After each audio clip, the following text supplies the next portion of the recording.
Drivers, start your engines!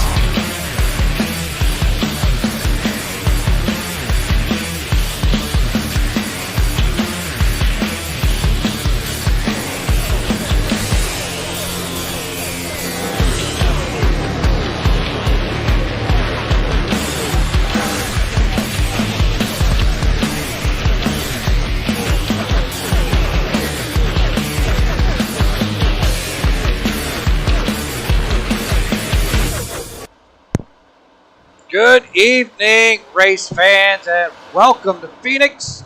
We're at Legacy Phoenix today, which means the dogleg has grass. I'm Andy Shader, and alongside me, we got Tommy Ebert. What's going on, Tommy? Andy, good to see you, buddy. It's not as much time as spent between the two broadcasts we've done recently. No, we just got done with the ladies not too long ago. Maybe everybody didn't catch that one, but that was a lot of fun. But we're back for the vets now, and we're at Legacy Phoenix tonight. Saw an awesome race last week at Daytona. Looking for a lot more of that excitement to come tonight. Well, I think we should both expect it, and I believe they're going to deliver on that. Legacy Phoenix, very rough track compared to the newer scan they have. Again, like you said, the dogleg, it's got grass on it, so you can't use that. It's going to be quite an event as we see a couple guys having trouble in practice there. Yeah, they're well, it's a tire chewer, right? But you can make it. You know, I got a funny story about this exact track. As everybody I think out there knows, I've been with TDR since day one. I haven't won one race, which is probably definitely the longest streak of anybody in TDR. But I was leading this track on the last lap when our friend Farmer Lucas Gortman decided to take me out. Ruined that for me. Well, based on our last meeting over at IROC in Dover, you probably deserved it.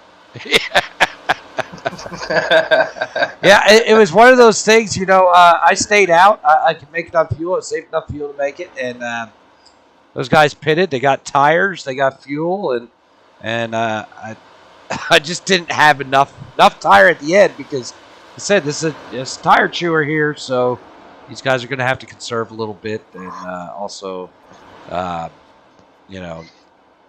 watch their fuel. I don't know how many laps we're going tonight, but ought to be a fun one to watch. Yeah, we'll get a lap count with Sean and Adam when they jump into the booth. I'm sure that they'll be able to see it up there. But this is going to be an event, like you say. Tire wear is going to be huge here. These legacy tracks in iRacing, it's the old surface, and as they continue to up the tire models, I've noticed that these older tracks, tire wear gets worse and worse and worse. Absolutely. And like we said, we had an awesome race last week. Let's talk about our winner last week at Daytona, Devin Zimmerman, active U.S. Air Force. What can you tell us about Devin? Yeah, so Devin Zimmerman, not only is he technically a back-to-back winner, he did win the final race of Season 2 and the first race of Season 3. He is actually the esports ambassador for the U.S. Armed Forces Sports Division. That is awesome. And that's got to be, for them, a great recruitment tool, too, right? To have somebody not only of his high standard personally, but also able to go out there and show them what you can do in these esports. Absolutely, absolutely. So let's take a look at what we got schedule-wise here. Of course, we're here at Legacy Phoenix now. We head to a Roval next week, Charlotte, and that one ought to be interesting as well. Yeah, I agree. Charlotte's a fun track. These guys actually tackled it in the street stocks, and in a street stock, Charlotte is like the Daytona of street stocks. In these trucks, it's going to be you said Charlotte Roval. Charlotte Roval next week, yes. I take back everything I said, and I hope it goes well for them. Well, let's move on from that. Let's get the unpaid bills out of the way, okay? Let's talk to me about Pujanowski. So Pujanowski, high octane, positive energy. This guy is a pleasure to watch every time he goes live. Check him out on Facebook, Pujanowski. I think he has a YouTube channel now and a Twitch channel as well. But one thing I want to mention about Pujanowski is that TDR, Tyler Daniels Racing, has actually challenged his Facebook group to a bi-weekly, twice a month challenge. TDR versus Pujanowski. These events are being broadcast by How to Suck at iRacing, one of our partners and a big fan of ours over here at Back Sports. Heck of an event. The first event he lost, he had to do the Ice Bucket Challenge. The second event they lost, he now has to eat a Carolina Reaper, and I can't wait to see what we do to him in Race 3. So the Race 3 challenge has been set. Visited him on his stream the other night and do something a little bit different. First time we froze him. Second time we're going to set him on fire. So now we're just going to poke fun at him when we win this next race.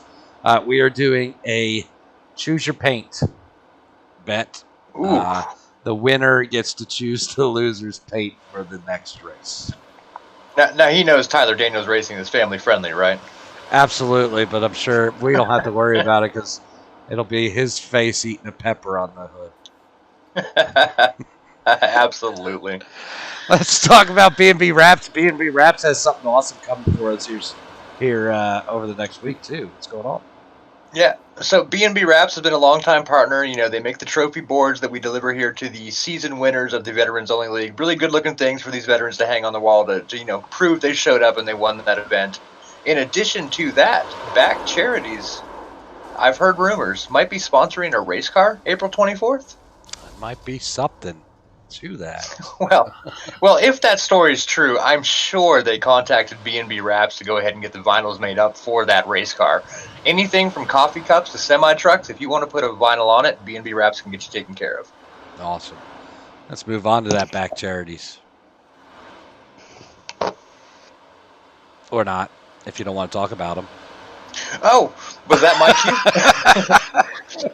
Now, Back Charities, you've heard us talk about this before. This is something that Andy, myself, and a few other members of TDR move forward with to kind of continue our mission of charitable giving that we started with TDR outside of just the niche world of iRacing and carried a little further into real-world environments. Similar to sponsorship of the race car, we're looking at, helping some people get some equipment to help them get involved in the sport. And then we have a few other things coming down the pipeline that we'll be announcing as they come along. Yeah, some awesome, really awesome stuff coming up. Totally excited about that. Also, what did Back Charities? What is the charity of the weekend, so to speak, sort of with ladies' race? Yeah, PCOS, which is a mouthful, polycystic ovarian syndrome. A condition that obviously affects ovaries, so it's something very specific to females. The race we broadcast earlier, which was our TDR Ladies Night, we're raising money for that charity this weekend. All donations will get you guys IROC points for the IROC series we run in fall.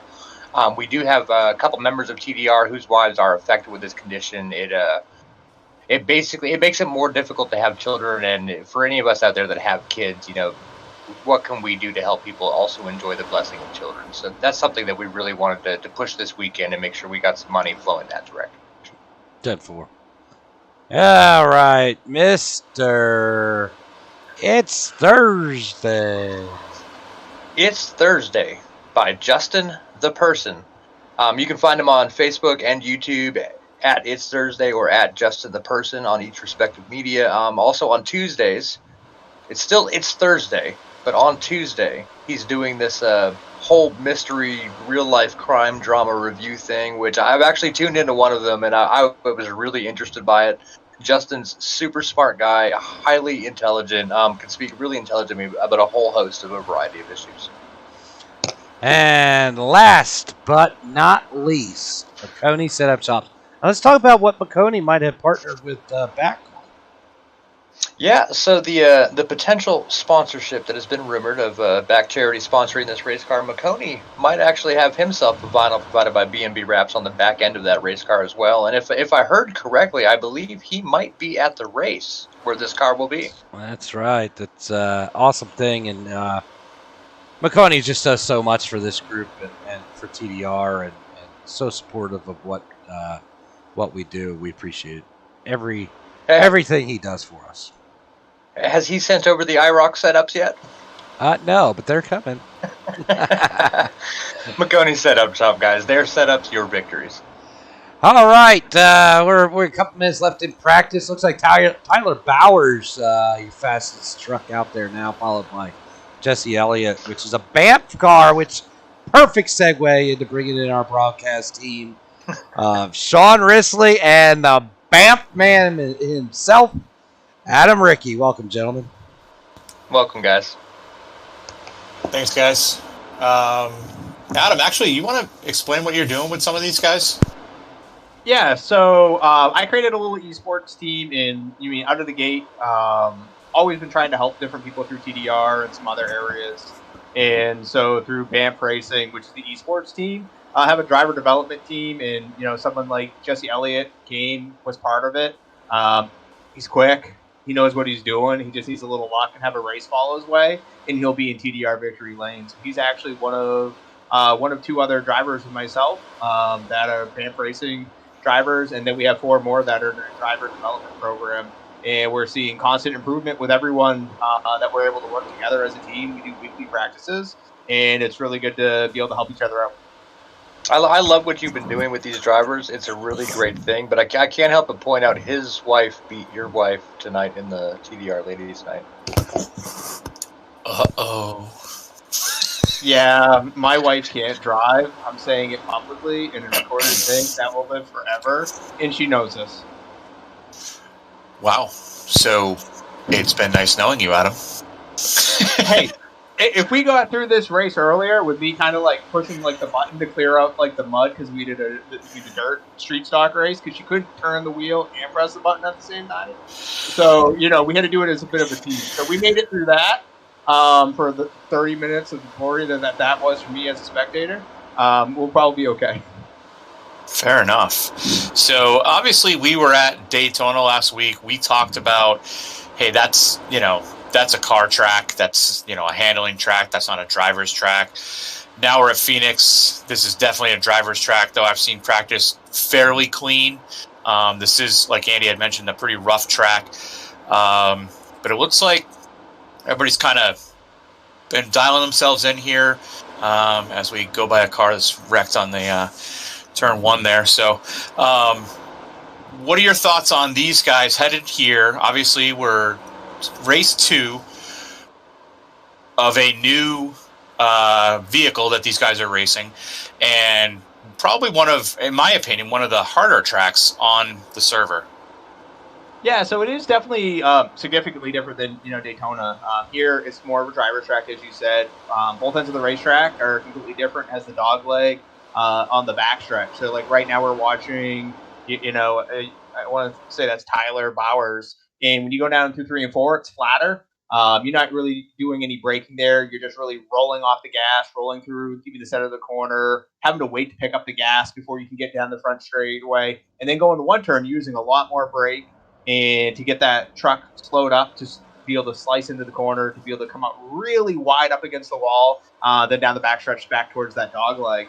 And so, fundamentally, the way you enter and exit each corner is completely different on both sides of the track. So it requires some adaptability on the driver's side. Yeah, the corners, I guess the other track, which we've discussed last week that I absolutely hate, is Pocono. This reminds me of that, where all the corners are just fundamentally different.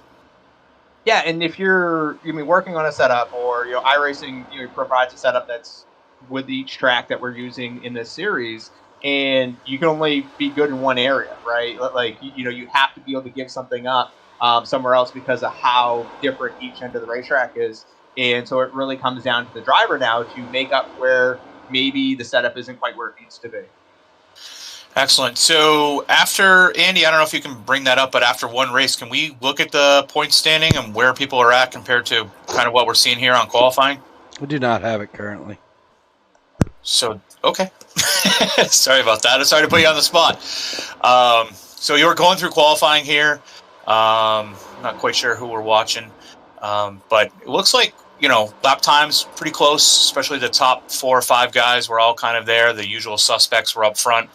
I'm, interested to see how this race goes. Adam, you think, and I think I know the answer to this question, but lap traffic, do you think that is going to play a factor tonight? I don't think it's going to be as much as some might anticipate. It just really depends on if they can get, through the early stages of a run.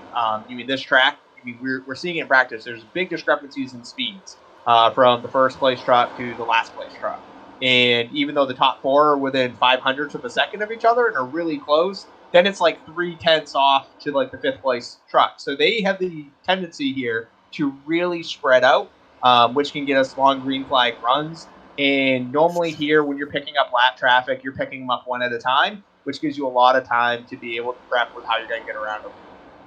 And every time we get here, I always say to myself, hey, that afternoon on Saturday, I'm going to figure out what the fuel load is. I'm going to go run some laps, figure out what a fuel run is, and life happens, and I never get around to it. But, gentlemen, do we know how many laps we have tonight?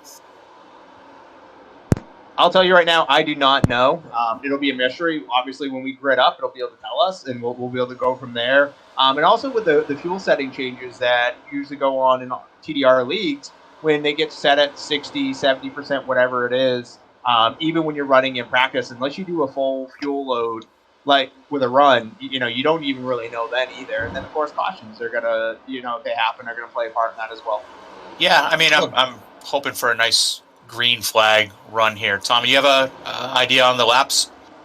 Yeah, just to pipe in real quick, I got down with the guys on pit road. They are running 70 laps here with 3 green-white checkers, and I also have the standings available.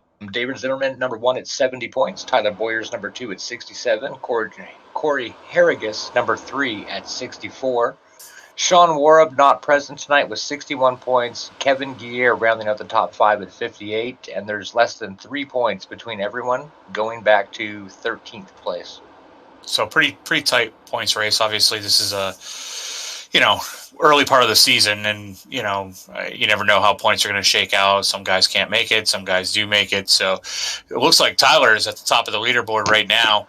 I don't know how much time we have left. Probably 4 or 5 minutes left in qualifying here. I would imagine most people have been out there and have done their 2 laps. So I don't imagine we're going to see too many more cars out there. So I'm looking forward to a good race tonight. I'm excited. Adam, I think you're spot on. I think the drivers on here are going to spread themselves out a little bit. Top 3-4 guys are probably going to stay together. And then we might have a couple different packs of racing here. So I think these guys did a great job moving up to the trucks from the cars they were in last season. I know Daytona, not the most, driver intense track, but watching practice, looking at the laps times, I think these guys have really stepped up and are doing a great job in these trucks. Yeah, they are. We've talked about it before, and the end of last season, last week's race as well. They jumped multiple divisions to move up to this truck series.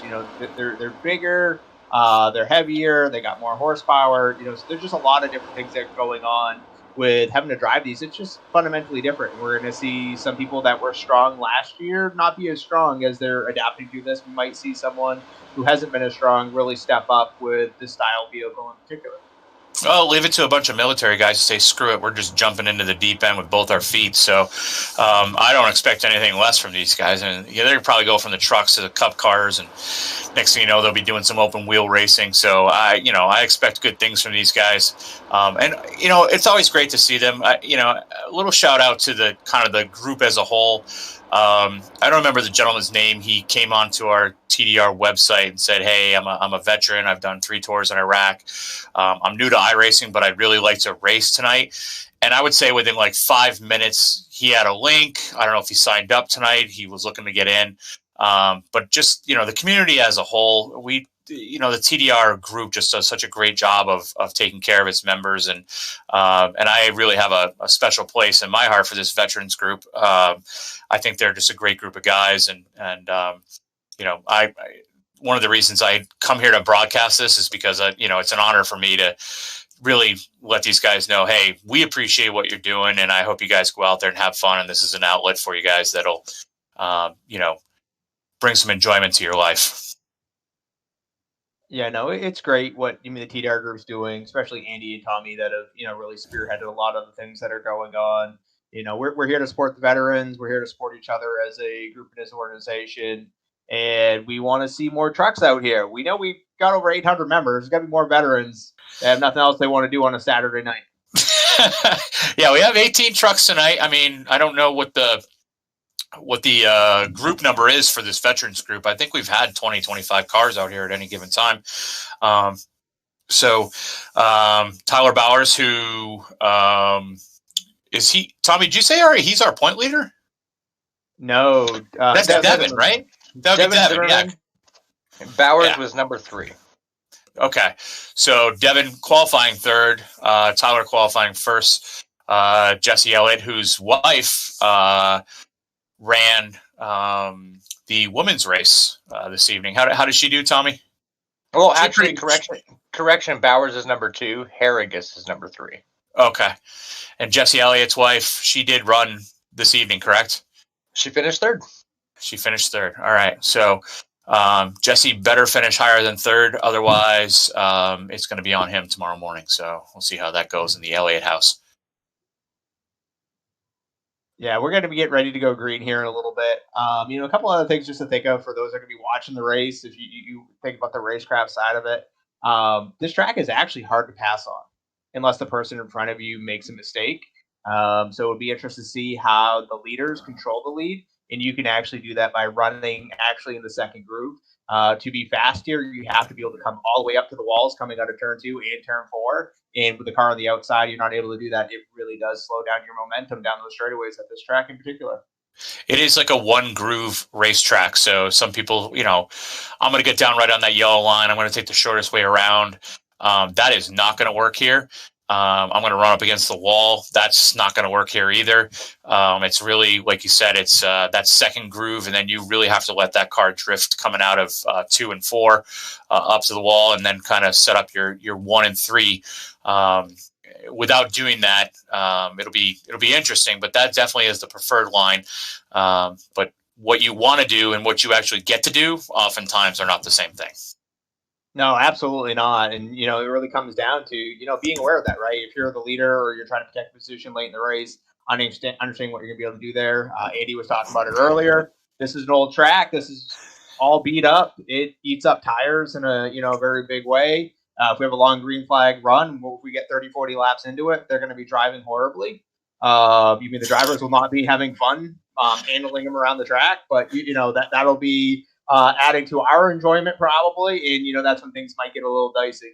I was about to say, I'm not worried about their fun. I'm here to have some fun myself, so that's on them. I always enjoy watching them. It's just such a great group of guys, bunch of clean racers, guys. There's different skill levels, but everybody seems to try to take care of everybody else here, and they always seem to have some good clean racing. But things happen. And like you said, this is an older track. Tires, we talked about Daytona. Tires were not going to be an issue in Daytona. Tires might be an issue here. So we'll see how it goes as we get ready to grid up here. Yeah, one quick interruption. Go ahead, as Tommy. they grid up, Chuck McDonald was the young man who got in here very, very late, starting P18, didn't have a chance to qualify, but that was the last-minute addition to the Facebook group. We got him in here. That was definitely not Chuck. Chuck's been in the last race. Are you sure? I'm friends with Chuck personally. And Chuck was practicing the whole time. I will find out who it was. I swear it was Chuck McDonald, but I stand corrected for the time being. We'll talk after the broadcast. And I will tell you that he watches these afterwards, so if we tell him it was him, he's not going to be happy about that. So we're still going through and learning, everyone. Yeah. So while I'm sitting here looking at this grid, we have a little bit of a rivalry going on with Pudge, and I'm wondering who allowed the Pudgeowski paint scheme into this. Oh boy. Who's running the Pudgeowski paint? Looks like the 7 car of Dean Webb. I think it's Dean Webb. Yeah, well, Dean Webb actually, I believe he participated in that second, or the first official Pudgeowski versus TDR race. He runs like a big P on the hood of his truck. I mean, I don't know if you're not watching with the rest of us. But yes, he's got a big Pujanowski on the hood of his truck. Oh, I see him there in fourth. We'll allow it. Christopher Philip Smith is a gentleman who just signed up this afternoon, literally 4 hours ago. And I'm not sure if he's in the race or not. I thought I saw him, but I'm not 100% sure. I see a Michael Smith, but Michael Smith has been here a while. He's on Boogity Motorsports. Yeah. Correct. Yeah, he's a Boogity Motorsports guy. Oh, we didn't actually give a shout out to Boogity Motorsports, the first official team within the TDR Bets League. That's Michael Smith, Corey Harrigus, and Guier, I believe. Yeah, that would be Kevin Guier as well. A good little team there. I mean, all three of them run really good, consistent. They work with each other well. You're seeing them improve. But again, this is going to be one of those tracks where they can't help you. You're on your own. This is not a teammate racing track unless you're going to have a guy behind you blocking for you, and that's just not going to work out.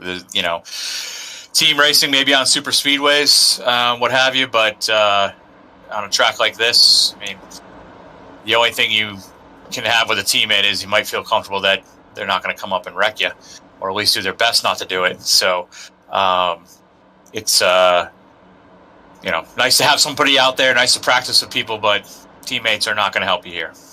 Absolutely. We're going to get ready to go green because, we're only get one lap pacing.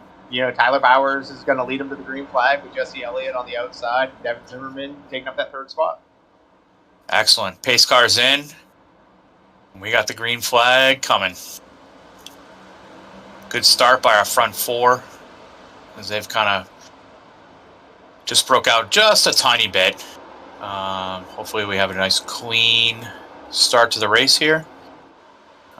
Looks like everybody's giving each other enough room, and they're already kind of spreading out a little bit. Looks like 1, 2, and 3 are getting kind of front to back as somebody can't quite make that car out. It's kind of drifted up a little bit, so they've recovered. They'll be okay. Yeah, and one thing about Phoenix here, even though we talked about the line, how you have to drive it, it's pretty wide. Like, you can get away from someone, so if there's contact, it's because you're racing hard for position. As you can see here, they're really fan out. They can run side by side going through the dog leg. It doesn't really affect anyone to do stuff.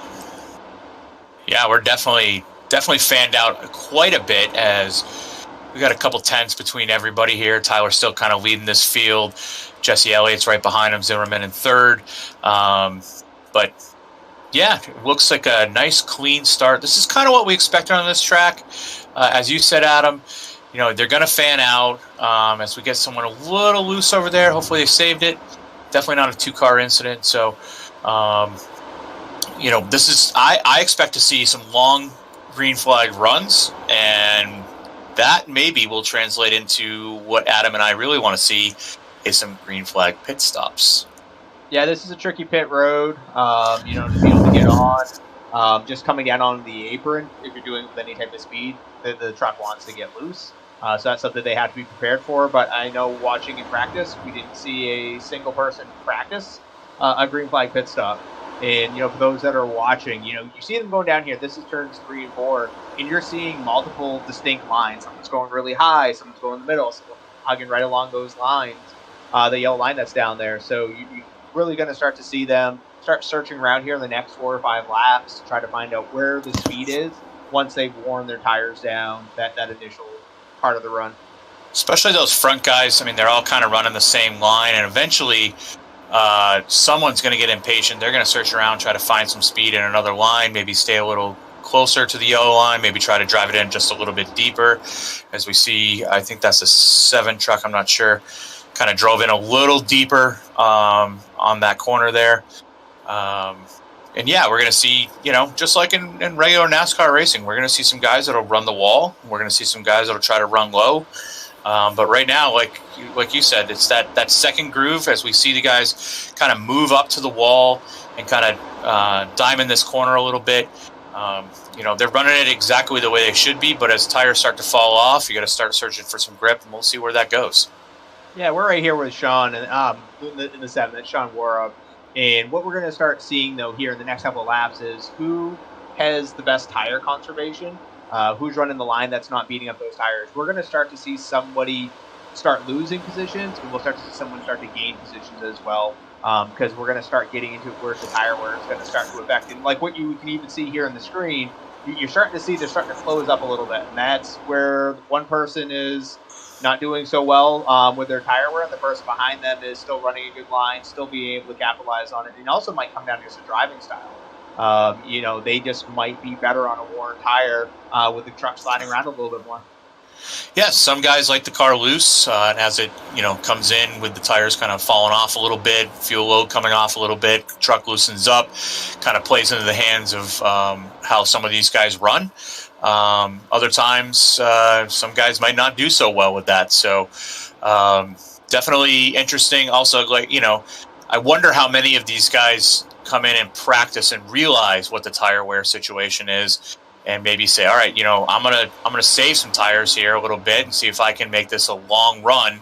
As starting to look at this here, we have potential for a pretty long green flag run. Maybe conserving some tires, kind of backing up some corners, and thinking about that a little bit might come into play. Yeah, we just had a pass for the lead. We're watching it right now. We saw Jesse Elliott drive by Tyler Bowers, who was the pole setter. And just as I was saying, right, we're going to start to see some coming and going from different trucks. It's clear to me that Jesse, Tyler, and also Devin Zimmer that just came into the screen there at the end in the third place position really seem to be the three that are been able to break away, still being able to move pretty quick. There we are with Devin right there. And so those are going to be the three for me to be able to watch. It's going to come down to tire conservation, and if we get green flag pit stops, who can really make that happen? Yeah, it's interesting because Tyler was running that second groove even in the corner, and then as soon as he got passed by Jesse, he moved down one groove there, or one truck with down to the yellow line. I don't know if he's trying to search around, maybe try to get some speed back there, try to take the short way around. It's a learning experience for all these guys. New track, new place. Yeah, and it's one of those things is when you're in the lead and you just get that lead, you got a little bit of a gap. You have the ability to search around for some speed. You might think, oh, I'm quick right here. What if I did go down there? Is there a little bit more speed there? Then you test it, and if it doesn't work out, you go back to what you were doing. You see it in the real world as well. If you just stick to what you do all the time, somebody else is going to find speed somewhere else and just go by you. Absolutely. Or you watch the truck in front of you, saying, this is where his give up is. Can I make up some time there? I always try to watch the guy in front of me. Where is he a little weaker? Where is he a little faster? Where can I make up some time? So, like I said in the pre-race, this is a driver's track. So you're gonna search around. You're gonna be looking. Handling is going to become an issue at some point in time during this run. But this has been a great race so far. Yeah, they're doing a really good job. And, this is maybe a product of racing that we're going to see here, at Phoenix. And again, we're back here with the leader with Jesse Elliott. We see Tyler Bowers, is closing back in. They've opened up the gap a little bit back to the third place of Devin Zimmerman. In the early runnings, it might start turning into a two-truck show here before long. Yeah, you see Tyler kind of looking down on the inside there. That was not the line he was looking for, but I think he's found some speed down there. He might be making up a little bit of time in the corner, saying, hey, if I can just stick the nose down here, maybe I can get it inside him in one of these corners. He's obviously a little too far away to start doing that now, but I think he's just kind of searching around, seeing where he's going. You watch him come into this corner here. He's going all the way down to the yellow, and it looks like Jesse's actually kind of maybe saw that in the rear view because he took away his line on that lap. Yeah, it's one of the things is, I actually worked with Jesse in preparation for this event. So we talked about different ways if he's able to get up front, how to be able to control and maintain that lead, what lines to be able to run depending on what was going on. And, he's always shown to be quick. And, hopefully some of that little bit of racecraft and control in the races going to be able to get him a good finish because he did not have that good finish at Daytona with everything that went on. Yeah, he definitely adjusted his line as Tyler adjusted his behind him. So kudos to you, Adam, for probably putting that in his head as Tyler, again, looks on the inside. He just doesn't have it. He's just not close enough right now. He keeps looking inside. If that's how you're going to come into one, that's probably not going to work out for him. So, Jesse's doing a great job holding Tyler off. And, if I'm Tyler, I'm thinking, you know what, this is a long race. I might not want to burn my stuff up trying to pass this one guy. I'm sitting here in second. They have definitely opened a gap on third. So not in a race car driver's mentality to kind of sit, but it's still very early in the race. Absolutely. And again, we don't know what Devin Zimmerman's up to. He might be watching those two going like, you two go have fun. We're going to have a long green flag run as we're starting to get into lap traffic. You see Jesse Elliott, pulling underneath. Maybe he was planning that. Maybe he wants to be fast on lap 30 to 40 rather than the first 20. Both did a very good job getting around that lap truck there. And yeah, we're definitely having a long green flag run. And lap traffic is going to come into play as they're catching another car going into one here.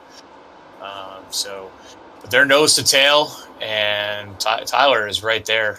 And we got a little bit of a spin, but it looks like everybody was okay back there. Yeah, it looks like we had a little contact there right in front of the leaders. I'm sure both Jesse and Tyler were like, oh, keep it together. This is one of those tracks where coming out of 2 in particular, that it gets loose and everyone tries to save it, but there's like this transition coming out where it kind of comes up and there's like this little hump where it flattens back out. And when you're chasing the car too far to the right, or the truck, when you're in that position there, it comes back the other way. The trucks just snap right, and that's always a scary thing when you're the leader coming up behind that. Anyone who's done any of the non-official pickup races with iRacing, they run here a lot with the old Silverado variation of these trucks, and that's where all the big crashes are. And Tyler has now regained the lead with a very clean pass. I would say I'm actually pretty impressed with that pass. Looks like he backed up a corner a little bit, got a little momentum coming off the corner down that straightaway that we just went through there, and was able to get the nose under. And I think Jesse did a good job of saying, listen, if you're going to be faster than me right now, just go. Again, you have to have that mentality of it is a long race. So you don't need to be racing guys on lap 23, 24 of a 70, 80 lap race. Yeah, absolutely. And, right now, third place is a little over 3 seconds back, almost 3.5 seconds back for Tyler in the lead, right? You can get in that position, let the race come to you, see how the further tire wear is going to go. But what happened is when they came up on the lap traffic, it got Tyler back to, Jesse to be able to set up that pass and to be close enough to be able to capitalize on what was going on with Jesse's truck. Yeah, and for a second there, Tyler was able to stretch that thing out pretty wide, pretty big lead. Jesse's obviously coming back in. And Zimmerman is now starting to come into the picture just a little bit, but still not quite a threat to the leaders at this point. No. It looks like, again, he's still going to be back there about, 3.5 seconds, but as a whole, everyone's doing a really good job. They're running very good, clean lines. We had a couple of, near misses. But as we see here, we actually got that in a truck you see coming up on the inside of Jesse is, I can't tell through, the stream exactly who that is, but I believe Joseph Ralph. That is Mr. Ralph. Nice. So it's a 35 then. So as he goes by, see how much faster he is? He's got tires. That's clear to me. And that's the difference between having fresh rubber on the truck versus being out there with older tires. And again, we're only 24 laps in for whatever their fuel run's going to be. Yeah. Again, nice clean run. I'm wondering what the fuel run is. I don't know how far they're going to go. And then also you wonder yourself, tires versus fuel, staying out versus being loose or maybe picking up some time, because obviously we've seen new tires. They're worth a lot out there right now. Well, and that's one of the things you have to, start thinking about is what's that pit strategy going to be? And that's not something that's really been part of the Vets League. You mean in the previous season, the street stocks and everything else. So, this might potentially be the first green flag pit stops we might see from this series ever. And so you got to start thinking about what that looks like. From a driver perspective, we're seeing some of the trucks that are a little further back in the field. They're starting to come in and they're starting to pit. They are at the point where just their handling's too far gone. They need to get tires on it. It's not going to help catapult them to the lead or anything along those lines. I mean, the only two right now that could use a pit strategy that could leapfrog them into the lead would be Jesse Elliott or Devin Zimmerman. I think everyone else is too far back to make up any amount of difference. And if you're within a fuel window where you think you have to pit once in this race, you got to wait longer. If you're going to pit twice, you need to be coming down and pitting early. Get those 4 fresh tires on there and start chewing up the ground. And if you get the tires on early, you don't have to run as hard. So you can have better tire conservation during the second tire run because you've already learned the effects from the first one. And Tyler has absolutely just opened up quite a big lead here. So he's probably begging for a caution. I don't know how well that truck is handling. Obviously, fairly well, as he has opened up this lead significantly over Jesse Elliott and Zimmerman. Zimmerman's well over 5-6 seconds back now.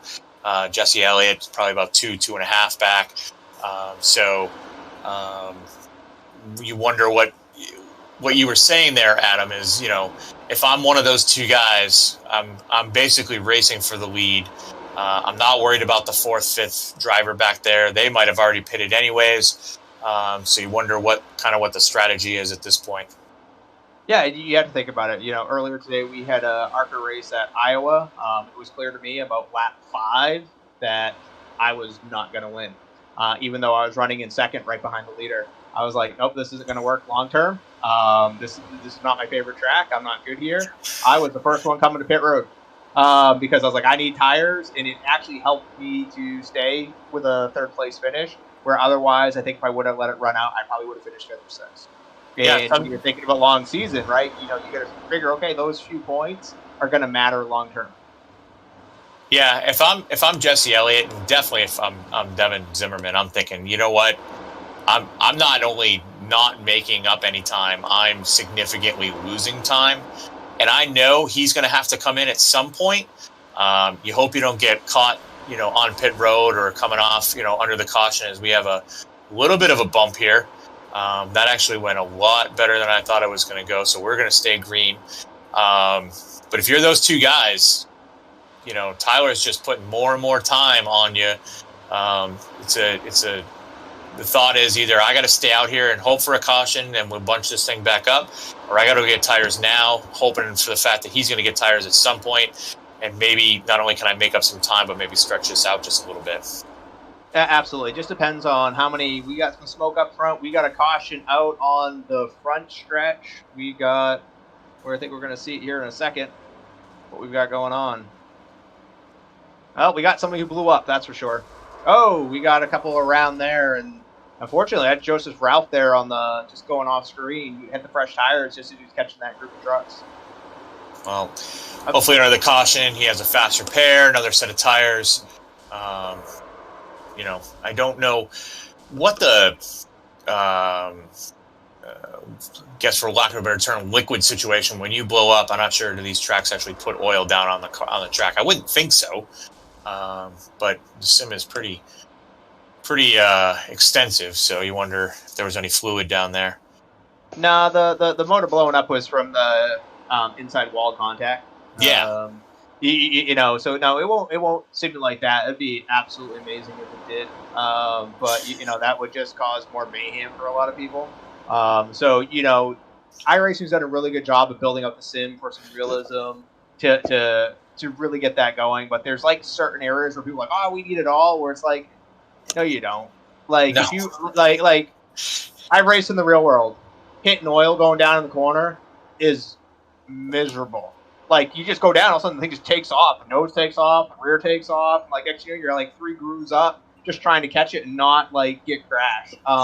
People have a hard enough time on the surface. We Thank don't need you. that. I was just about to say the same thing. We have a hard enough time trying to stay straight under normal circumstances. We don't need to add, oil and antifreeze and all sorts of stuff on the track. So that caution for our top 3 probably couldn't have come out at a better time, as we're going to go back. We basically went halfway through this race under green. So that's going to tell me everybody's probably in their fuel window. because no one was coming down, or maybe it was close. I'm going to say we're going to go back racing probably with maybe 34, 33 laps to go, depending on how quickly this sorts itself out. So we're going to be over halfway by the time we get back. We've already seen guys can make it through at least 32 to 34 laps on a load of fuel. So fuel is not going to be an issue. And I think the only thing that's going to be an issue are tires. Obviously, things have shaken out just a little bit differently now. I was going to say, it looked like Tyler, or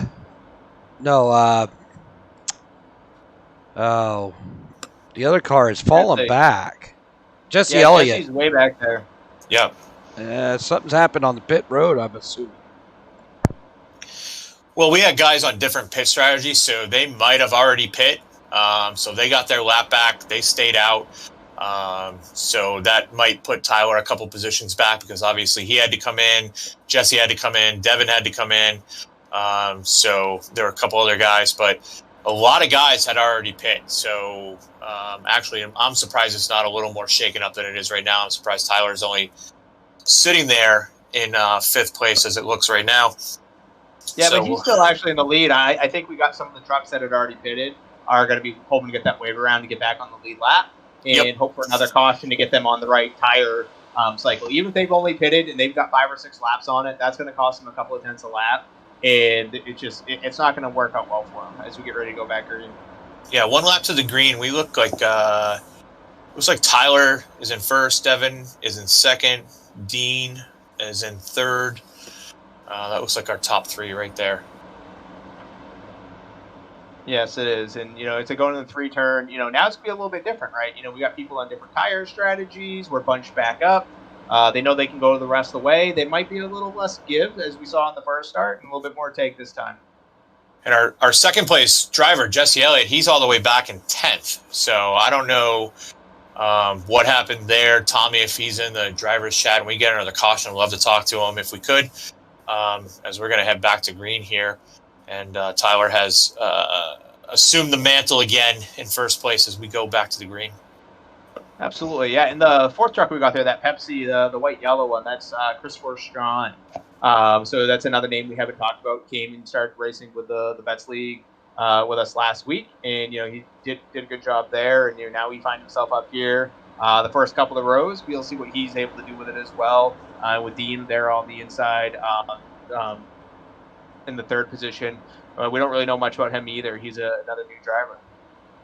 I do like that Pepsi paint scheme. That looks really good. And some guys do some really amazing stuff with their paint schemes on here. I'm always impressed by that. Mine looks like a 3-year-old painted my car. So, I need to get somebody a little more professional like these guys to take care of that. As the pace car ducks in, we're going to go back to green here.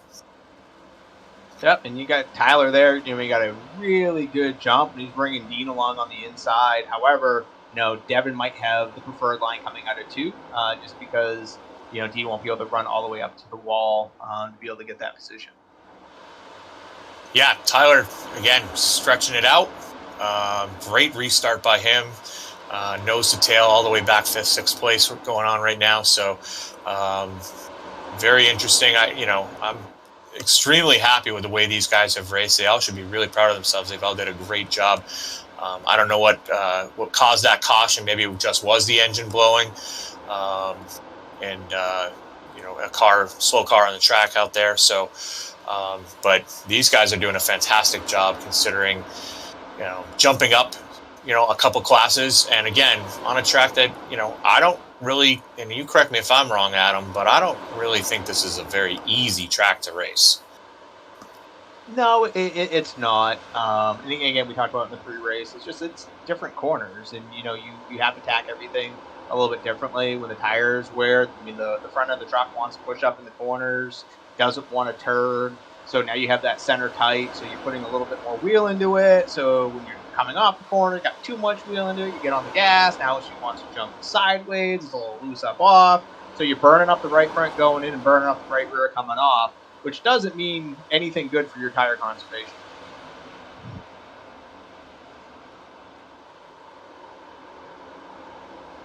So as we're watching here right now, we got Devin Zimmerman and Dean Webb.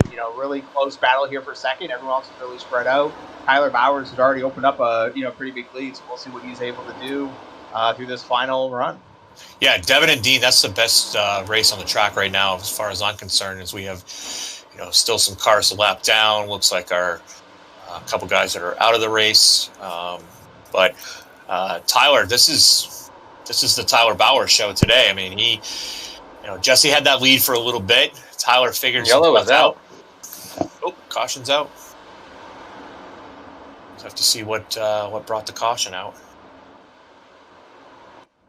I do have Elliot's radio on.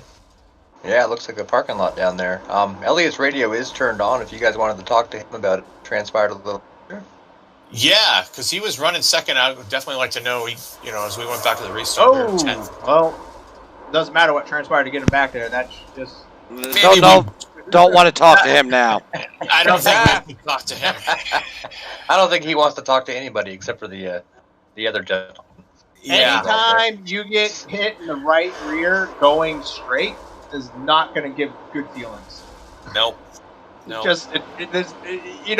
We know it's not intentional, but it's one of those things when it happens, you just can't ever feel good about it when it happens to you. I'm trying to watch the replay. I don't know who got him there. Is that the 58? Ooh, and another tag there. Shortly after he stopped spinning. Yeah, that would be the 58 there. They're racing hard coming off there and just pulled down away from the wall a little bit. And again, with the camera angles that we have, that doesn't mean there wasn't net code. We're going to talk about that in almost every single race, where the vehicles don't actually touch and there's like this space, but yet the sim makes it feel like it in fact was contact. Yeah, I actually experienced a little net code, as we'll call it, in a Legends race I did earlier this week, coming off a corner, and this guy was cursing me out, and I never touched him. I never touched him at all. We ran pretty close together coming out of 4, and like you said, Adam, something about the sim that when you get in a certain proximity of the other truck, it just assumes there's contact maybe, or that's the way the code is. Those things happen. I mean, it's certainly not a perfect world in our sim racing world, but it's pretty darn good. So, but these things, they definitely occur. They made contact. I don't think it was intentional either. I think it was just maybe coming together just a tiny bit there. I know the guy who didn't want to see that caution, Tyler. He definitely did not want to see that caution at all. But it looked like Tyler has pitted again, though. Yeah, I'm actually reviewing the replays. It looks like that may have been our good friend Kurt Gudenkoff, the blue truck involved in that incident. And I just noticed our Season 1 champion, Justin Jarrett, who we all know is an aggressive competitor, is actually sitting in P9. I didn't see him register for the event. Justin Jarrett literally showed up just before the deadline of getting in was. He didn't turn a lap in practice or in qualifying, so he had that first run to just figure out what the truck was going to do and everything else. So I would imagine, as you said, he's aggressive. He's fast. He's probably going to get a little further up in the field as this race goes on. Yeah, the 58 is Lonnie Mixon. I think that's who got into the right rear there. Yeah, and we also have a little bit of a change up here at the front of the field. We have a couple of trucks that did not pit. I know Andy was bringing up the fact that Tyler did pit, and so what we have up front now, we have Dean Webb in the 17 and Wesley Hemmer within the 00 up on the outside. And so not necessarily the worst decision for Tyler. You did just enough laps where you're probably not as fast as you could be. But the big thing here is going to be on this restart for Tyler and Devin and those others that were running up front that are now behind the trucks with the older tires is not running them over. And he's setting a P4, so you wonder, did he just come in for maybe right sides? Because there's no way he gave up the lead, took 4 tires and fuel, and came out and only lost 3 spots. So I'm going to guess he might have taken right sides. It was pretty spread out there. So, I mean, kudos to his simulated pit crew there as we go back to the green. Yeah, we're back green, and we got Dean with a good jump. Even 1 and 2 are going to be situated going down the one turn here. But what we're really going to see here now is the new tires with Tyler. How fast is he going to make quick work with him? He's already moving up into the third spot. He's going to be looking to the outside for second here, going down in the third return. And it's important for him to be patient right now. Those guys did not pit, even though they're only on, probably 10 lap older tires. 10 laps is a lot on here, so Tyler needs to do a good job of kind of being patient, knowing, hey, I have newer tires. Let's not burn them up trying to get around these guys. Let's not wad ourselves up trying to get around these guys either and make any stupid mistakes, as he made a nice clean pass there. And I have no doubt he's setting his sights on the lead and probably going to be there in another lap or two, if not sooner. So Tyler is absolutely putting on a great display of driving today. Yeah, no, he's a very good driver. He's pretty aggressive too. So he's going to get into these positions. I think he wants to be out leading as many laps as he possibly can. He should really sail it down there in the one turn. But like what you're seeing right there was the middle of the corner where you just saw him kind of like lunge ahead. He's just able to roll the center a little bit better with his new tires. It's not a huge difference right now as compared to like having 20 or 30 lap old tires, but it's just that little bit of a difference that's going to allow him to get right up into the lead. As we see some of the others that stopped and got tires moving to the third and into the fourth position. Yeah, it's all about tenths, and when you have 2 tenths, 3 tenths, even with those new tires, that's what's going to get you in front, get you in that clean air. And now he's able to run the line he wants to run. Nobody's around him, as we see the Pepsi truck coming up here in third. I'm going to assume that maybe he took tires as well.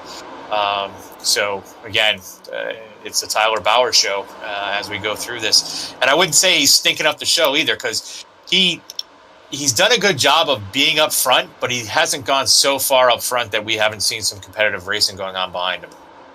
Yeah, absolutely. And again, now here we are again. There's the pass for second with Strong getting by Webb there for second position. Won't be long before Kevin Zimmerman gets up there. He's going to be challenging for the third spot. And, what you have to really start thinking about when you start looking at these pit strategies, where were they running before we had that first caution? We weren't talking about them being in the top 5. They were outside the top 5. Is this pit strategy going to net them that 4th or 5th place position in the final running? Especially with Strom, who's moved up into second place there. He, for the first half of this race, was nowhere to be found. Not that he was doing a bad job or anything. It's just that he was just, running a different race in a different spot. Looks very clean here. Looks very fast. You wonder, between now and the next, 18, 19 laps, does he have anything for Tyler? Well, one thing real quick I want to point out is I'm going through the radio communications of all the drivers. Strawn actually has a crew chief with the same last name who is feeding information to both himself and Tyler Boyers. Oh, are they a team? Not officially. Okay. Well, I'm going to say one thing. If you're going to get some information from Tyler Bowers, I'd be taking it. I think that's a good person to be listening to right now. Absolutely, and maybe Tyler told him too much. Yeah, I don't think you said everything. No. You give him 85, 90%. Yep. Bit for yourself. Yeah. Absolutely. I don't have a problem sharing information sometimes with another race car driver, but you're not getting the full story. So, and Dean Webb moved up into third. Again, Strom is kind of settled in there in that second spot, about 2.5 seconds, 2 seconds back. Tyler, I'd be interested at the end of this race, Tommy, to talk to Tyler and see how much time he just did not hop in today. So I assume he put a fair amount of time and effort into this track, and I imagine that's what is paying off for him. So.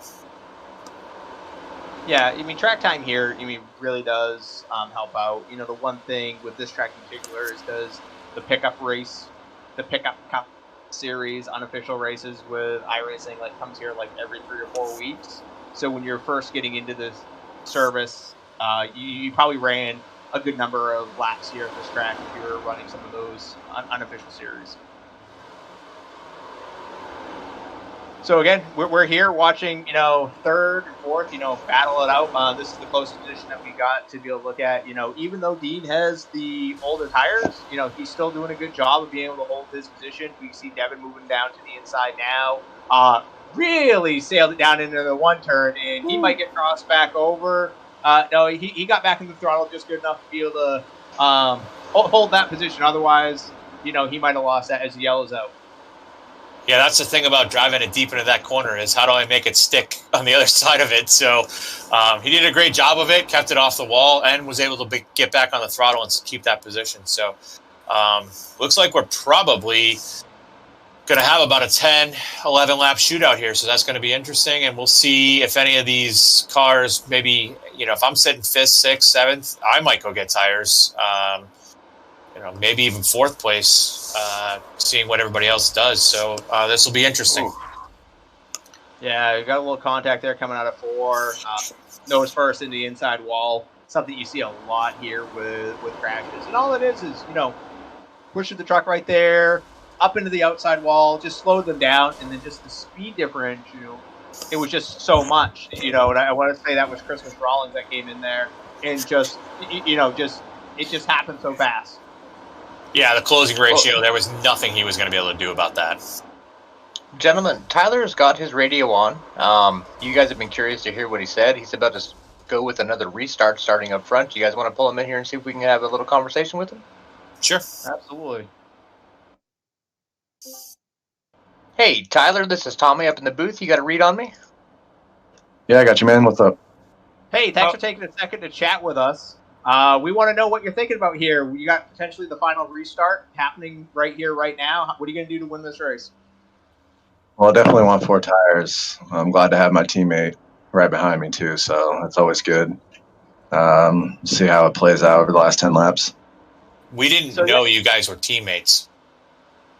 They don't broadcast or advertise that. We haven't gotten matching paint scheme. Well, we've got some guys that can help you out with that matching paint scheme. Yeah, for sure. Stick with the Kellogg one, though. I think I like that one a little better, though. That Pepsi one's pretty nice. I've always been a Terry Labonte fan, so I figured I'd pick something simple. Well, maybe we should pick up an Interstate Batteries car and we can have the Terry Bobby. They don't match, but they go together, right? Brothers, I guess. Yeah, brothers. We have a couple cars that stayed out in front of you. Obviously, you got to have new tires. Looks like we're probably going to have like a 10-lap shootout here. Last restart, you were sitting P4. Obviously, you were a little faster than the guys in front of you. Just is important. You're taking your time, kind of getting through those guys, making sure we're not wadding up the car and making sure that we're making the right moves there. Yeah, you definitely want to take your time getting around them. The last thing you want to do is stuff your truck in the wall. Well, you've done a great job tonight. It's been a pleasure watching you. So hopefully, good luck to the last 10 laps of this race, and hopefully you can bring home the victory here. Thanks, man. Appreciate it. Radio off. All right. So we got some storylines now. So we are going to probably closer to 9, 10 to go, whatever it's going to be when the green flag finally drops. And we have a few trucks that ended up staying out on old tires. One of them being Curtis Gutenkopf and the other one being Devin Zimmerman. And Curtis has been back marker a lot of this race. So with 10 to go, that might be a great strategy for him. He may not win this race, but he might get a top 5 out of this strategy. And that's going to be huge for him if you're points racing like he is. I'd say, listen, I got no shot at winning this race, but I certainly wasn't going to get the points sitting here in 9th, 10th, or 11th. So I'll stay out. I'll hold on as long as I can for the next 8 to 10 laps and see how it goes. Well, and that's the thing. Late in the race, you got to do different strategies and everything else. Devin Zimmerman's been fast, able to win a couple of races already in his short time with the series. He's not going to be just a pushover and just not going to just lay over to let the trucks and tires go by. Well, we got the unofficial teammates sitting there in second or third and fourth as we go back green. And, man, Kurt got a heck of a run there. Great restart for him. And it's nice to see him up front. He has worked so hard to get better in this league. He's doing such a great job. Hey, they called the start off. Oh, maybe he jumped it. Could be. And Kurt did so well early on at Daytona last week, too. We talked about his struggle, with the street stocks and having to run race control while he was driving. And it's even if it may have been temporary, it's great to see that 81 up front. Yeah, well, they better slow down and let that pace car get in front of them, or they're all getting black flags here in a second. So, that's going to be a lot of flags to clear, Kurt. like, get that pace car up in front, because again, with one to go, everything else. Kurt did a great job on the restart. Actually, Strawn got a better start on the outside than we saw from Bowers. So we'll see how it goes. Huh. I wonder, maybe Kurt will tell us after the race what that last caution was, assuming we have the last caution as the pace car jumps in. Kurt, not quite the restart he had before, but still holding solid there. And I, in the booth, we're not supposed to play favorites, but I kind of have a soft spot in my heart for Kurt with everything that he does for this league. As we kind of spread out 3 wide going down into 2 here, and but what a bunch of great driving right there, right? They split Kurt right down the middle. Yep, trucks on both sides. What a great little show right there from all of them. And Kurt did a good job holding his line. He's like, listen, these guys are clearly faster than I am. He did a good job holding his line. I have no doubt he might have actually lifted a little, knowing, hey, listen, I'm not going to hold these guys up. So, excellent to see that. Devin Zimmerman out at the point. Strom sitting there in second. And I think that's Tyler sitting in third there. So, looks like Tyler's got an uphill battle now, right? Strawn's there with the newer tires, right? We've seen Zimmerman. He's been out front. He's won 2. He's 2 for 2 for being in the series. He's not just going to be someone easy to pass. His tires aren't exceptionally old, and he's doing a good job right there. And, we're coming in here. We got 6 to go. We're coming to 5 to go. That's not a lot of time for Tyler to get up there and get back into the lead. It looks like Strawn might be the strongest, contender right now against Zimmerman. Yeah, definitely kind of shook things up with that last caution. And Zimmerman coming out of, not coming out of nowhere, but he's obviously had a little bit of some challenges tonight, but right back up to the point. And he's holding strong up there. I think his tires are just a tick older than the 2 guys behind him. But again, he doesn't have to hold on that long. He's got about 3 laps to go. And I think after the race, we want to check to see if Zimmerman, talk with him. To see if he pitted. Because if he took right sides when he knew hey, I'm not the fastest. I need to get out in front. I can control the race, make it hard for them to pass. I don't have a lot of laps on my tires, and just getting right sides to leapfrog into that position might have been the strategy. We just didn't have it on camera to be able to see officially. Yeah, I mean, right now he's holding solid right there. As we come back around here. Adam, I don't know if you can see how many laps we have as we come to the start-finish line here. Yeah, we're at 4 to go. No one's really gotten up there. Strawn's got kind of close. Not close enough to really put the pressure on to really be able to make a move. And, there's not a lot of time left in the race. And, yes, I think Strawn's quicker. I think Tyler Bowers is the fastest truck on the track, no doubts. But time is clicking off, and you can see Strawn diving real deep into the corner to try to get as close as he can get. Devin's going to have to take away that line. We haven't seen really any strong passes on the outside as Strom started looking there. But Devin, absolutely has to take away that line going into these corners here. And we'll see how this goes. Tyler back up there. Looks like are we 2 to go right now? We coming to the white? We're coming to the white right now. You got the teammates back there. They're going to cut each other a little bit of a slack there, right? Tyler's got a good run down the straightaway. Not going to have position. He's really going to have to try to sail it in, get a good cut on the truck, and try to get a good run down the backstretch to really challenge for this position. Looks like Zimmerman got a little loose. Tyler's up on the outside. You see that momentum, right? Just that momentum from that cut getting down into 1 and coming out of 2 was enough to let him sail by and get into that lead. And that's probably one of the first power moves we've seen on the outside all race. And obviously on the last lap here, as he comes to take the checkered flag, that's the time to do it. So that was pretty impressive as he kept it spooled up there on the top side. I haven't seen anybody do that all night, so kudos to him. Excellent work. Yeah, absolutely. I mean, that was, a really good, strong run from Tyler there. At the end, it was good, clean racing. All three of them are right there. If this is how the series is going to go with these trucks on these tracks that are not super speedways, we're going to be in for a really good season. Yeah, that was a fantastic race. I mean, this is probably one of the best races I've seen from this group of guys since we started this league. I'm just super impressed with what they did tonight.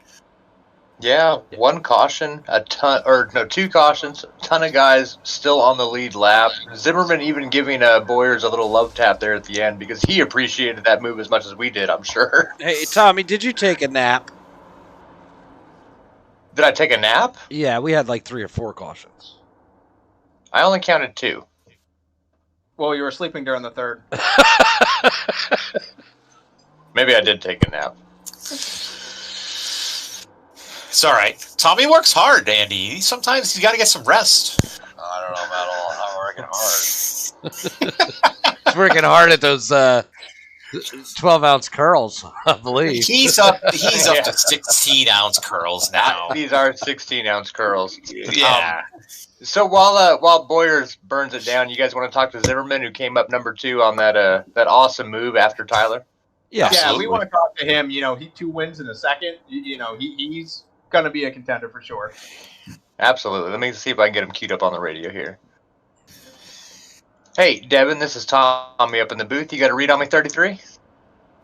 Hey, how's it going, fellas? Seems like we're talking to you every week. I like to keep that. I'd like to keep that streak alive as we keep going through the season. Yeah, absolutely. Another strong run early on. Didn't really look like he had the speed to keep up with Tyler. The last caution came out. Tell us what your strategy was to kind of leapfrog you into the lead and get a shot at that win. Yeah, Tyler was really fast. I'm not sure what he was doing. He was getting a lot of good runs off of 2, which I wasn't able to do. So I was playing around with downshifting to third and running a different line. I was playing with that on the first run because I was kind of by myself there, and it was very lonely. But yeah, so it gave me a chance to kind of play around and see what they were doing, try and figure out what was working. And I thought I figured it out, but I just couldn't keep up with Tyler. So I knew when it came down to it, and I was keeping track of my tire percentages and all that stuff, and saw that the left sides weren't wearing very much. So I was like, you know what, I'm going to try 2 on this last stop and leapfrog them and try and at least use that outside. That outside was really good on the restart off of 2. So use that outside, maybe get in front of him and try and hold him up a little bit. And it worked, but yeah, he was way too strong. So yeah, about a half a lap there short, right? If this was the other configuration, the new one, the start finish line would have been on the other side of the track and you would have been really happy. Yeah, iRacing hasn't updated to that one yet. The new Phoenix still has it on that backstretch, which is it's now the backstretch. But yeah, it's man, I played it right.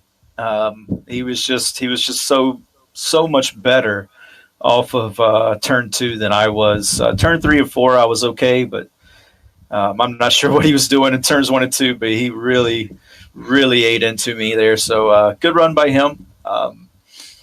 Luckily, my Honey Press F-150 with JDRF and Air Force Gaming, we did all right. So I'm happy with a second place. I'll take it and come back strong next week.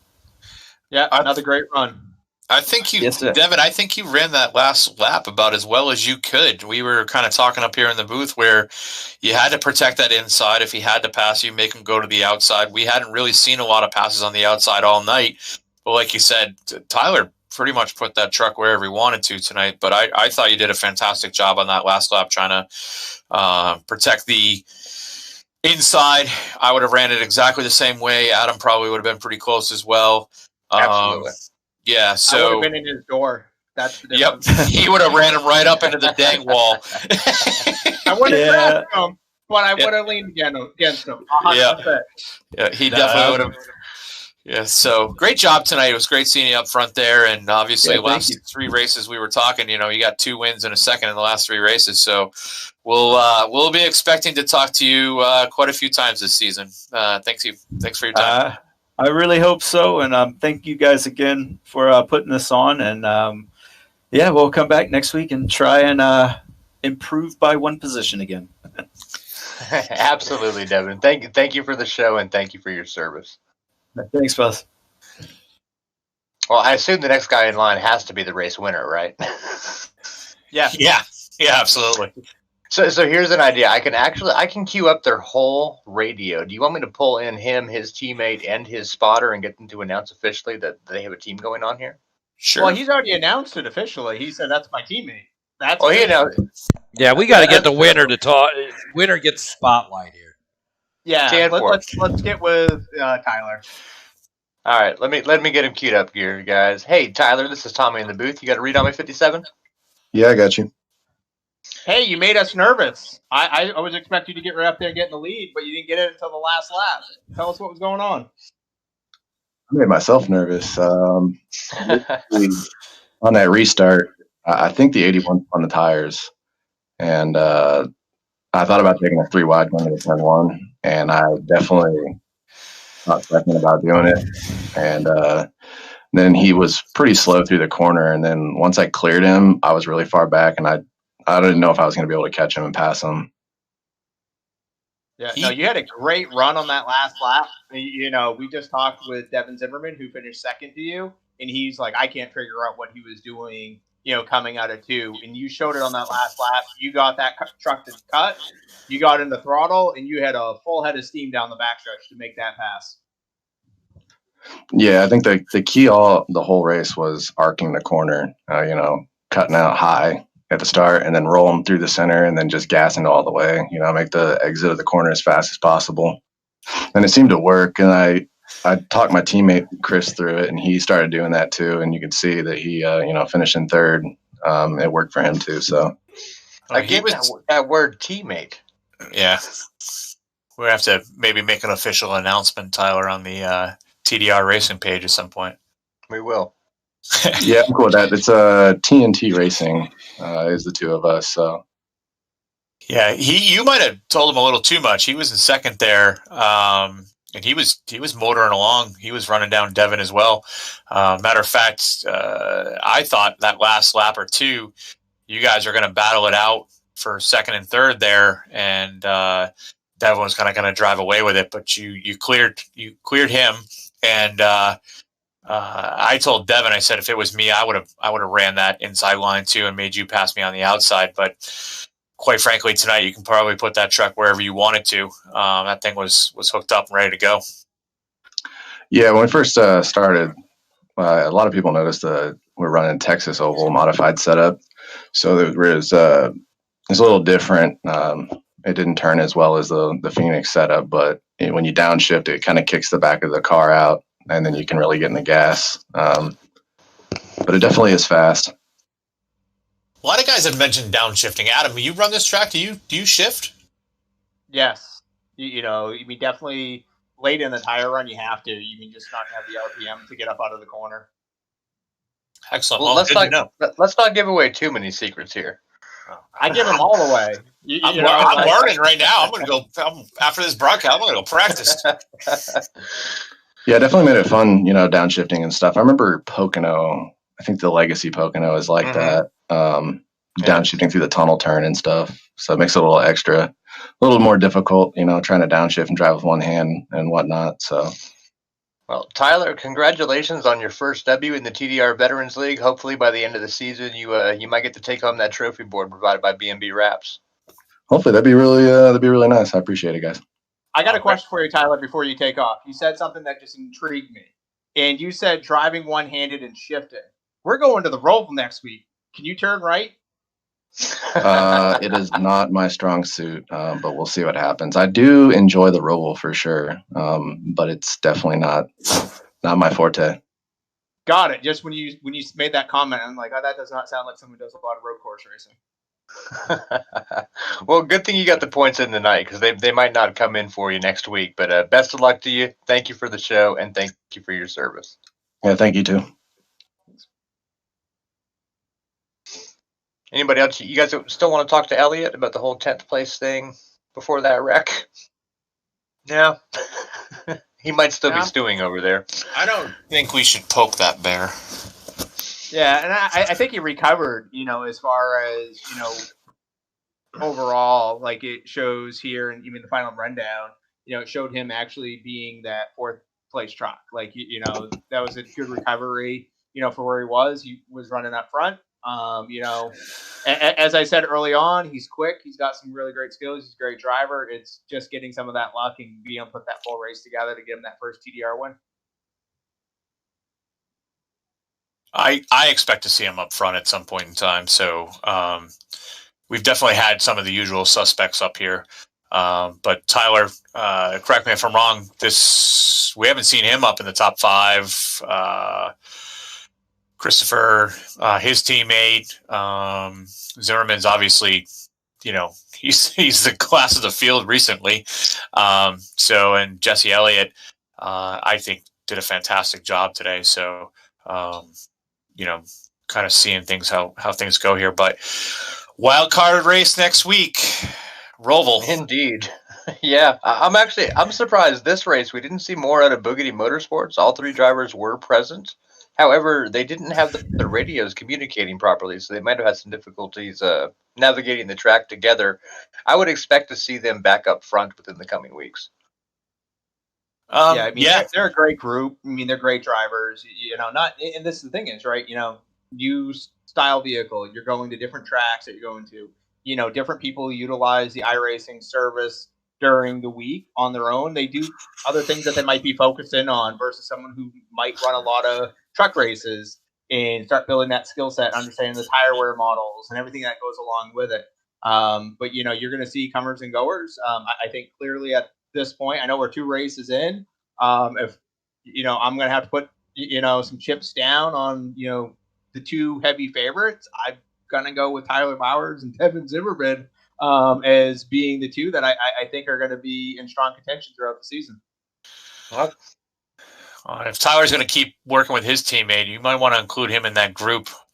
Looks like he's a fast learner. If he was telling him how to run those corners during the race, and he started doing it during the race, and then started picking up spots, that's the guy to keep an eye on because he's clearly a fast learner. Yeah, right. Absolutely. Yeah, I think my money moving forward would probably be on Devin Zimmerman, but I still think those Boogity Motorsports guys are going to have a lot to come on some of the ovals that are more catered to their driving style.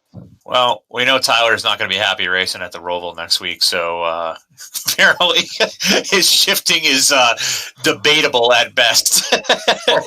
From what we saw in Australia when it was all right-hand turns, I don't think anyone's going to do well at the Roval unless they have a gift. Yeah, my advice to them is start practicing in about 10 minutes from now. Yeah, my advice is take it easy on pit exit. The pit exit at that Charlotte Roval it's rough. It's a fantastic course. It's like one of the only road courses that I enjoy. It is a nice than course. Daytona. Was that? It's much better than Daytona. Oh yeah, like that weird chicane coming out of the 4-turn in Daytona, like is a nightmare. Yep, like coming up 522 for these guys. It's like the most awkward chicane in the world. The entry into it is absolutely horrific. But like the one out of Charlotte, you got this long, braking point down into a right, into a left, rather than coming out fast, braking, go left, go right, back into another left. Roval is so much easier to be able to run on. It's a lot of fun. Well, I'm looking forward to it. I think that is going to be a really fantastic race to watch. Hopefully it's a nice clean race. Hopefully we have, we don't turn it into a 6-hour event like we did on that other left-right turn track, Warren Park down under. I think we're going to put on an exhibition for that too.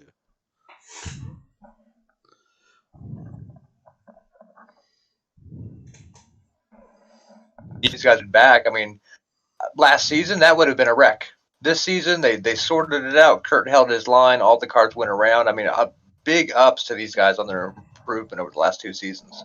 Well, and that just shows the caliber of the drivers and and where everyone's grown to be able to get away with that. You have the leader not going as fast as everybody else that's behind them, right? And so he gets into that middle. We heard Tyler say, when we talked to him after, winning the race here, I thought about making it 3 wide. You know what I mean? Like he looked low. If he would have done that, Devin Zimmerman would have won this race because everybody else would have been wrecked. Because that's how that was going to go. But he didn't do that, right? He gave Kurt the room, got shuffled back a little bit, got to the outside, made the passes, and then that just put Kurt into a bad spot. And everybody else did a really good job running inside, outside of him. Gave plenty of room. Absolutely. Kurt had great awareness as well to be like, hey, like they say on the Super Speedway, like the sucker hole, you just go to the back. Well, this isn't a sucker hole. Like it's, you stay there, it's at your own risk. And he showed really great awareness as well, where Kurt, beginning of last season, probably would not have been that aware. He would have been sideways in about 10 feet after someone went by him. He is absolutely improved. And the few cautions we did have, even though Tommy was sleeping during a couple of them, I guess they were just racing incidents. They weren't stupid cautions. They weren't, any kind of malice or any kind of stupid driving. It was just like, hey, this is the kind of stuff, NASCAR doesn't, the Cup guys, they don't go caution free for the entire race. Things happen on the track, and these guys did a great job, and I was really impressed. What the cautions we did have were normal racing cautions, things that happen on a racetrack on a day-to-day basis. And one last thing I'll point out as we wrap up the broadcast here is Justin Jarrett, the season 1 champion, even though he's running a partial schedule this season, he went from 20th place to 5th. Expect him to shake up the points whenever his truck decides to show up. Well, that's something to take into consideration, right? A guy that's former champion, he's fast, he's aggressive, he's here for wins. He's not running the full points, and he's been very open about that. So is he going to steal some wins throughout the season? Is he going to take some points away that are going to be very valuable for some other folks as the season goes on? That'll be a fun storyline to watch.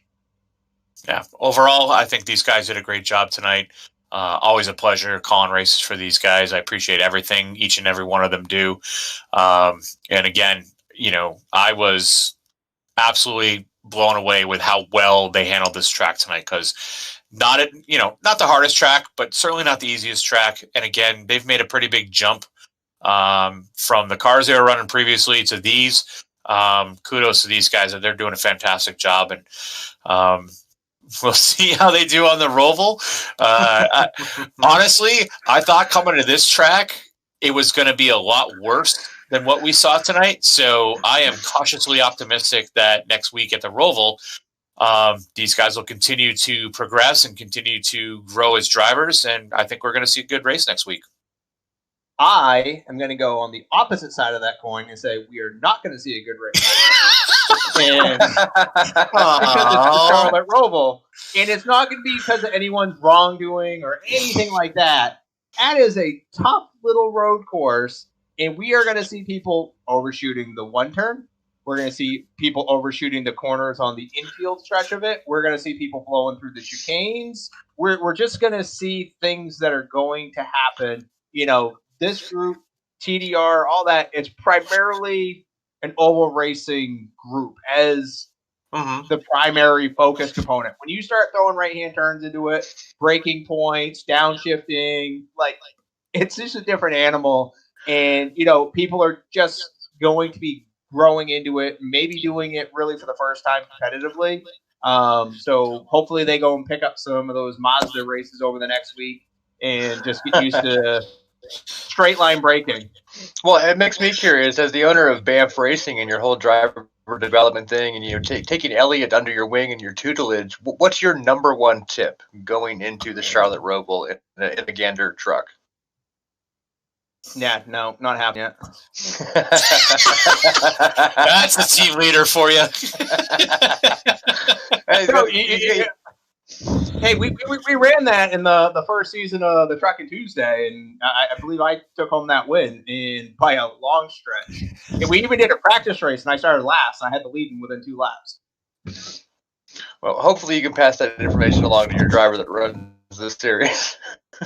It's like any road course: braking in a straight line, rolling through the centers, knowing where to pick up the throttle, how much you'll pick up throttle. Because like when you're doing circle track, when you pick up the throttle, you can pick up the throttle like anywhere from half to 100%. Like here, once you get it arc, like what Tyler was doing on the 1 turn and the 2 turn, like you can basically just stab the throttle. Like it ain't rolling onto it. So being able to pick up throttle, be on the run 20, 30% throttle is really going to be key with it. And then also being able to effectively downshift and not over rev the engine, because if you downshift too soon, the RPMs kick up as you do that, the back of the truck's going to spin out. Those are really the big key things. Yeah, it's so important to get the braking going into a corner, and like you said, Adam, rolling a corner and not just mashing the gas, getting off a corner. You really have to almost like egg under the pedal, get back to the gas responsibly, I guess would be the word I would use.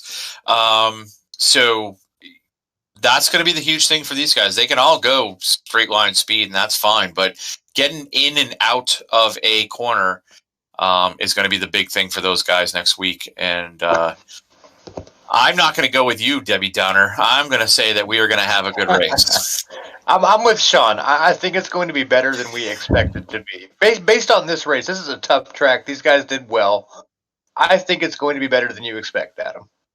I'm gonna go out again. I will double down. I guess it comes down to definition of what good race means to everybody. But like tonight, like we saw battles throughout the field, and we saw a really great battle at the end with pit strategy coming into play. We will not have that next week. That is not what's going to happen at all. We won't. I will tell you. Racing. I will tell you, we will not have a green flag pit stop. No chance of that. We'll have all green flag pit stops. There's no full course yellows. Yeah, it's got to be local cautions there. Oh, all right. Well, buckle up for that. I guess we are going to have some fun next week. and that's why, the strategy needs to be to stay on the black asphalt part, because people will be over driving, missing things, getting the penalties for cutting the course. And that in itself is just going to gain you just so much time. And you could be 10th fastest and you can walk away with the top 5 easily, just because that's what's going to happen. The initial start is going to be really tough. If you sail it down in, you're going to lock up the brakes. You're going to slide in the person next to you. That's going to be even the first few corners of the race. If they can get all single filed out, then it's a game of attrition. Who just stays on the black part? Mm-hmm. So we know Adam's strategy with his racing drivers is responsible driving, patient driving, and let others make mistakes. And if they don't make them quick enough, you help them. Oh, goody. That's not what we do, Adam. I've definitely seen that philosophy in my mirror. Yeah, that's totally not what will be going on. But it's definitely one of those things of, that's what it is. It's an attrition game, especially the localized cautions. At no point in time are they going to get bunched back up. So you're basically going to be running a total lap or a timed event component of it. But even if it has a certain number of laps, it's really a timed event. And you're just trying to maximize to be able to get as many laps in within, or as fast as laps in as possible during that time period. Mm-hmm. Well, gentlemen, great job tonight, guys. Yeah, that was quite the event. I look forward to next weekend. We've talked about it. It's got to be a good one. I can't wait to see you guys again. Yes, great job tonight, guys, as always. And apologize out there. We had another rough stream tonight. I don't know. I'm going to have to do a little digging. So to everybody out there that watched or will watch, apologize for the stream errors. We'll get it sorted out. We'll get it fixed up, hopefully for the Roval next week. Yeah, I can verify up here in the booth, looking at Andy's monitor, he is looking at some high-tech hacker-type stuff. I don't even understand all these graphs and numbers, but he is definitely hard at work fixing that stuttering stream issue. Yeah, I'm trying. We'll see. So I apologize for that. Adam, Sean, great job as always. Thank you to the drivers. Thank you to my sidekick, Tommy. And that's it from Phoenix. Everybody have a great night, and we'll see you soon.